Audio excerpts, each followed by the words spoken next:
Chair calls Linda Green.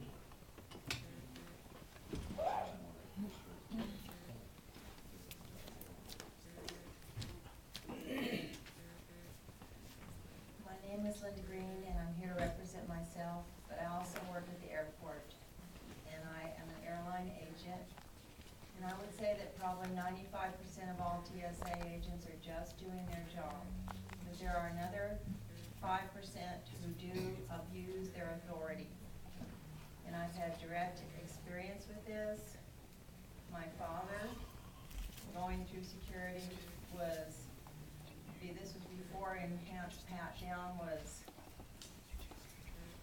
made to stand and lift this leg and that leg and lift this arm and that arm, and the TSA agent knew me. He knew that this 85-year-old man was no threat, and yet he went on and on and on with the wand search, this, that, and the other, and finally told him, take off your belt, at which time my father's pants fell to the ground in front of all the passengers around him.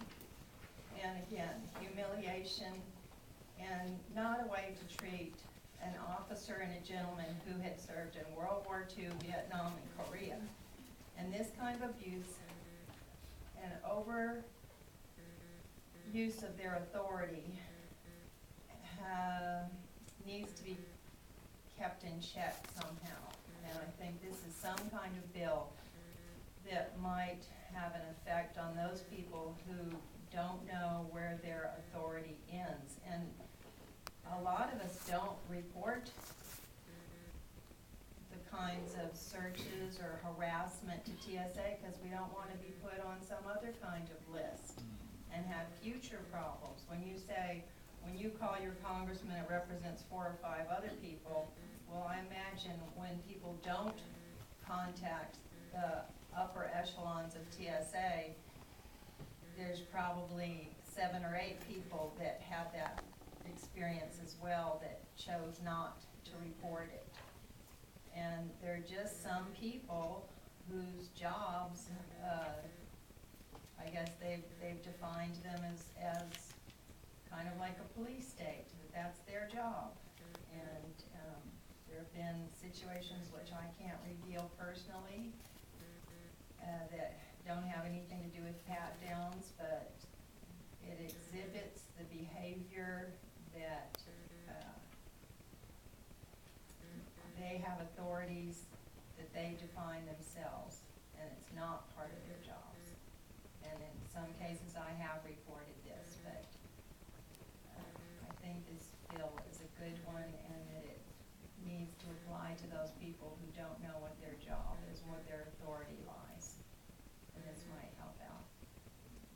Thank you, Ms. Green. Any questions for Liz? Yes, Warren. So what it sounds like you're telling me is that the advanced pat-down, that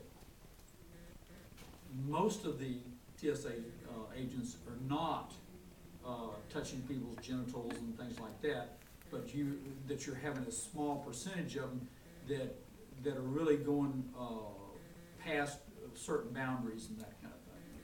Well, I'm very rarely around that part of the airport because I work at the ticket counter, but I know that from the experience I've had with certain agents, like the one TSA agent that was involved with my father and some others, that I would say that those would be the few people that would be over-exercising what their authority is, but I don't stand in that area and observe people. So But I've had other situations occur where they have gone beyond their authority in other areas. So you felt that your father was really an abuse of power. Yeah. And there was an attitude that went along with it. I asked for his name and he wouldn't give it to me. And I just thought about it for a few days and I decided to work around these people.